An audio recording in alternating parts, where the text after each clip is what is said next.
Made for each other, yes.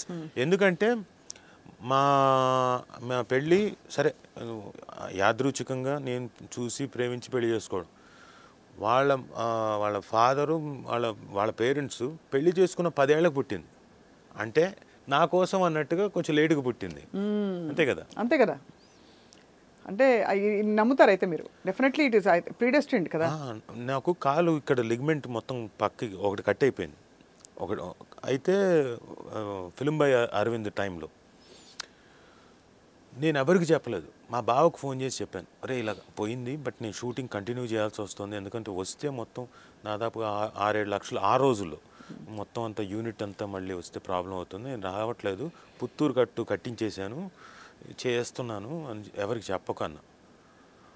Okay తిను సాయంత్రానికి phone చేసింది మాకు. ఆ రోజు అక్కడ ఎస్టీడీ బూత్కి ఫోన్ చేసింది, నీకేమైనా దెబ్బ తగిలిందా అని.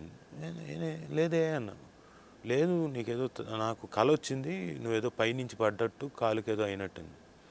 నేను అనుకున్నా వీడు చెప్పేశాడు, మా బావ చెప్పేశాడు అనుకుని ఫోన్ చేశాను. ఎరా నీకు చెప్పొద్దని చెప్పా కదా, ఎందుకు చెప్పావు? నేనేం చెప్పలేదురా నాయన.